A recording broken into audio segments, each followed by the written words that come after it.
ang nag-provide yan, yung notarial staff, kung sino man yun, kung wala man yung abogado, may sekretarya siya, at saka yung sinasabi ko sa yung stamp na yun, yung kulay asul. Yun ang detalye ng notarial commission niya. Ibig sabihin, si Gutesa, nakuha niya yung stamp na yun, siya mismo nag-stamp na gano'n. At nakuha niya yung doc number, nakuha niya yung page number, nakuha niya yung book number. Pagkasabihin ako, yung notarial register ng abogada na yan. Ibig sabihin, tatama doon sa ginawa nila. O, notarial register na ibig sabihin, nakuha ni Gutesa yung kanilang notarial register. Imposible yun. Nako, mamumroblema pa pala yung peteche na yun pagka nagkataon. Baka akala niya, hindi siya subject to disciplinary action. Kaya kung sasabihin niya, okay, hindi ko pirma yan, maaari. Pero ikaw ang nag-facilitate para yung notarial details mo at saka lahat ng nakalagay doon, doc number, page number, book number, walang kinalaman yung Gutesa na yun. Kahit kailan hindi niya makikita at hindi niya alam kung saan niya kukunin yun. Maliban ako, sinabi yung sandali yan, nakugub ang kanyang opisina, no? Imposible naman yun. At halimbawa, Sen, may nakapanood yan at dyan din nagpanotaryo. At ipakita, dyan ka may nagpapanotaryo, yan talagang pumipirma. Yari yung loob niya. Talagang gagawin natin dyan para makita yung katwiran dyan. Yung notarial register, pasasabpi na natin. Makikita mo, para ko nang nakita, tatama doon sa page number, doc number, page number, book number. Orly Gutesa. Si Orly Gutesa, siya mismo pumunta. Doon sa ano Notary Public. Binalikan niya kasi nagkamali po yung pagkakatype yung pong December 6, 2025. Hindi po 25, 24 kaya binalikan ko po kanya. Ang ginawa po nila, kinurek lang nila tapos pinapirma sa akin. Doon sa mismong notaryo. Sige. Kaya alam ko na pumunta siya dahil nga sinabi pa niya na meron pong mali dito. Para siguro korekin din yung record na iniwan niya. Kasi kukuha ng kopya yung notaryo. Yes po. Ngayon, pag-usapan natin na sinasabi ng abogada na notaryo na hindi niya pirma yon. Yung nakapangalan mismo mo doon. Sige, sabihin na natin na maring hindi niya pirma. No? Granting na hindi niya pirma. Ngayon, sino ang maglalagay doon sa... Kasi yung notaryo sa bandang baba, merong nakalagay doon, doc number, page number, book number, series of 2025. Paano niya makikita yung notarial register ng abogadong nagnotarya? Makikita mo niya anong doc number may ilalagay niyo, anong number? Yung page number ng notaryo, alam niya? May papakita ba sa TV direct? Kasi meron yan, lumabas sa social media. Ilabas nyo yung pinakahuli para malaman natin ang pinag-uusapan natin. Direct, ipakilabas nyo. Kasi nasa social media naman. Para nang sa ganun ay... para malaman ng mga kababayan natin kung ano yung binabanggit natin. Di ba doon sa left side ng dokumento, yung pinakahuli, napipirma ron yung notaryo, merong doc number, page number, book number, series of yung year. Nakastampad pa yun Di yun, ano? Sige po, hinahanap daw po. Pagkatapos, yung sinasabi niya, yung notarial register, yung notarial details niya, hindi raw siya yun. Ibig sabihin, si Gutesa, kinuha niya yung stamp na yon, itinatak niya doon sa mismong lugar na kung saan siya magnonotaryo, saan niya kukunin niyo kung hindi bibigay sa kanya? Pagkatapos yung dry seal. Isa pa yun. So, ibig sabihin, si Gutesa pumasok sa kanilang opisina, siyang naglagay ng dry seal.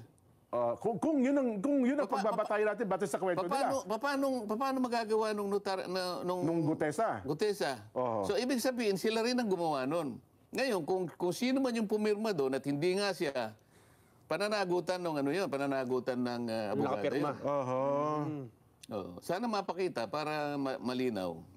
Sige po. Alam ko meron tayo yan Habang hinahanap yun, sige, ano ang implication, anong epekto noong hindi pala, halimbawa lang, for the sake of argument, na hindi talaga notarized yung peke, yung pagkakanotaryo. Ano ang epekto nun dun sa salaysay? Ang magiging epekto niyan, wala na. Bakit?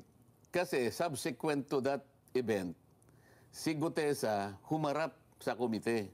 Humarap sa Blue Ribbon Committee at siya'y pinasumpa. At doon ay binasa niya yung kanyang sworn statement. At pagkabasa niya, pinagtatanong siya. Sa mga tweet, kahit na walang notaryo yun. kahit walang notaryo yun, hindi nawala yung saysay ng kanyang deklarasyon. Kasi sumumpa siya doon eh. So, kung titingnan mo ngayon, parang kung tatawagin yan sa legal term, surplusage, sabi nila. Surplusage. Ibig sabihin, with or without that, nananatiling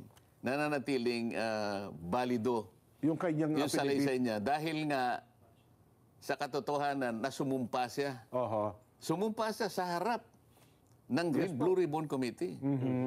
Nanonood ng taong bayan nung mga sandali na yon, di ba? Tama po. Hindi lamang ibinigay yung mismong sworn statement, ito ay pinabasa namin. Kaya nga sinasabi ko nga sa inyo kanina pa, kailangan walang malaktawan. Ayun. Sinusundan namin yung pagbabasa ng kanyang statement eh. Dahil recorded yun. Recorded yun. Paano kung halimbawa, tingnan natin ang record, yung isang linya nawala. Pagkatapos sa susunod na linya, wala na naman. Kulang-kulang yung binasa niya. Magkakaroon ng problema doon. Ayun. Kaya ako pinaulit sa kanya. Ulitin mo, dahan-dahan ka lang. Para recorded. Sa kanya yun, salita niya yun eh. Ito sa ano to? Okay na raw. Ipakita natin sa telebisyon yung binabanggit o yung dokumento. Hindi, yung pinakahuling, yung huling pahina. Nandun yung... may pirma. Ayan. Ilaki mo nga yun. Ayun, merong nakalagay, doc number. Opo. Ano Sinumpaan at nilagdaan, Hindi yung doc number nasa Doc baba. number 255. Doc number 255. Paano makukuha Page number 54. nung yung number ng document? Kasi makikita mo sa notarial register, susundan mo yun eh. Ang pinanggalingan mo siguro 254. So ngayon sa kanya 255. Page number. Page 58 sabi niya yata. Book number. Ano ba yun? Hindi ko po maintindihan. Parang letter V. Saan kukunin ni Gutesa yan? Gutesa. So ang nag-provide yan, yung notarial staff, kung sino man yun, kung wala man yung abogado, may sekretarya siya, at saka yung sinasabi ko sa yung stamp na yun, yung kulay asul. Yun ang detalye ng notarial commission niya. Ibig sabihin, si Gutesa, nakuha niya yung stamp na yun, siya mismo nag-stamp na gano'n, at nakuha niya yung doc number, nakuha niya yung page number, nakuha niya yung book number. Pagkatapos, dyan sa mismong lugar ng detalye na yan, meron dry seal yan. For yung dry seal... nakita niyo may dry seal? May dry seal. So, sa mga tweet, pati dry seal, nakuha ni Duterte. Paano niya mapapasok yung opisina? Yun daw pong Kung pirma. sasabihin niya na hindi niya pirma, nasa sa kanya yun. Ayun. Pero, hindi po pwede na si Duterte ang pumirma niyan. Kasi sila nang gumawa lahat eh. Ayun. Tapos may kasalanan dyan ang notarial... kung sino man doon sa notarial office. Kung sino man. Bakit? Pat mo pinayagan na mailagay lahat yung detalye na yan. Pakukuha ko yung kanyang notarial register. Pagka tumama dyan, ibig sabihin sila yung naglagay niyan. Hindi si Gutesa. Hindi ba matatamper yun, Sen? Hindi matatamper yun. Tuloy-tuloy yung number niya. Kasi makikita. pagkatapos ng isang buwan yan, o kung merong ganyan, i-report mo sa RTC na kung saan nakakuha ka ng komisyon. Ayun pala yun. Hindi po pwede. Yung mga iba dyan, naglalagay sila ng, yung mga gustong kumita, meron silang iniiwan na espasyo para yung ganong gusto magpanotaryo, nagkataon na sa araw, sa ganong klaseng panahon, kailangan, naglalagay sila doon. Post-dated, parang gano'n. Yung mga ganon. Lalo na, alimbawa, yung mga 2 years na ganyan, nahanap ng ganyan. Ng puwang. Ay, ngayon, mahigpit ngayon. Kaya, i-report mo yung notarial register mo, makikita mo tuloy-tuloy yan. Opo. Pasasabihin ako, yung notarial register ng abogada na yan. Opo. Ibig sabihin, tatama doon sa ginawa nila. Notarial register na ibig sabihin, nakuha ni Gutesa yung kanilang notarial register. Imposible yun. Nako, mamumroblema pa pala yung petetsi na yun pagka nagkataon. Baka akala niya hindi siya subject to disciplinary action. Kaya kung sasabihin niya, okay, hindi ko pirma yan, maaari. Pero ikaw ang nag-facilitate para yung notarial details mo at saka lahat ng nakalagay doon, doc number, page number, book number, walang kinalaman yung Gutesa na yun. Kahit kailan hindi niya makikita at hindi niya alam kung saan niya kukunin yun. Maliban ako, sinabi yung sandali yan, nakugub ang kanyang opisina, no? Imposible naman yun. At halimbawa, Sen, may nakapanood yan at dyan din nagpanotaryo Nako. At ipakita, dyan ka may nagpapanotaryo, yan talagang pumipirma. Yari yung Si law Atty. office na yan. Talagang gagawin natin dyan, para makita yung katwiran dyan. Yung notarial register, pasasabpina natin. Ayun. Makikita mo, para ko nang nakita, tatama do sa page number, doc number, page number, book number. Yung tatlong yun. Kasi yung series of, yung year lang, madali naman yun, 2025 eh. Pagka sinabing nawawala po, bigla nawala. Bahala na kayong gumawa ng konklusyon.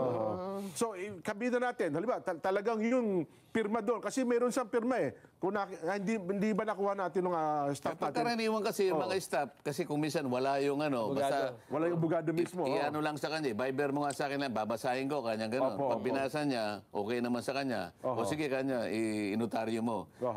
Pwedeng pumirma yung mga gano'n ang ginagawa ng iba eh. Kasi kung minsan wala siya doon eh. Hindi naman lagi maghapon yun. Nakabantay doon sa kanyang notary. May bayad kasi yun eh. Yes po. Hindi ko na alam ngayon kung magkano yung bayad sa mga notaryo.